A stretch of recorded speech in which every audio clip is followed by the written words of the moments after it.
ரொம்ப டேஸ்டியான சிக்கன் பிரியாணி, அதுவும் மில்லட்ஸ் யூஸ் பண்ணி எப்படி செய்யறதுன்னு பார்க்கலாம். இதுக்கு நான் இன்னைக்கு 1 கப் அளவுக்கு வரகரிசி எடுத்திருக்கேன். உங்களுக்கு வேணா வேற ஏதாவது மில்லட் கூட யூஸ் பண்ணிக்கலாம். இதை நல்லா 2-3 வாட்டி வாஷ் பண்ணிட்டு 1 மணி நேரம் ஊற வச்சிருங்க. அடுத்து மிக்ஸி ஜார்ல 10லேருந்து 12 சின்ன வெங்காயம், 2 பச்சை மிளகா, கொஞ்சம் இஞ்சி, பூண்டு, புதினா, ஒரே ஒரு ஏலக்காய், கொஞ்சமா கல்பாசி, 4 லவங்கம் சேர்த்து நல்லா மிக்ஸி ஜார்ல ஃபைனா அரைச்சிருங்க. அரைச்ச மசாலாவை க்ளீன் பண்ணி வச்சிருக்க 1/4 கிலோ சிக்கனோட சேர்த்துக்கலாம்.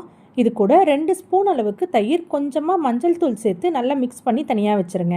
அடுத்து கடாயில் 2 கரண்டி எண்ணெய் சேர்த்து நல்லா சூடானதும் 3 பீஸ் பட்டை தாளிச்சுக்கோங்க. இது கூட ஸ்லைஸ் பண்ணி வச்சுருக்க 2 வெங்காயம் சேர்த்து நல்லா வதக்கிக்கலாம். வெங்காயம் நல்லா வதங்கி வந்ததும் காரத்துக்கு ஏற்ற மாதிரி மிளகாய் தூள் சேர்த்து நல்லா கலந்து விட்டுக்கோங்க. இது கூட கட் பண்ணி வச்சுருக்க 2 தக்காளி, தேவையான அளவு உப்பு சேர்த்து நல்லா வதக்கிக்கலாம். தக்காளி நல்லா வதங்கினதும் மேரினேட் பண்ணி வச்சுருக்க சிக்கனை சேர்த்து நல்லா கலந்து விட்டு மூடி போட்டு ஒரு 5 மினிட்ஸ் குக் பண்ணிக்கோங்க. சிக்கன் ஓரளவுக்கு வெந்திருக்கும்.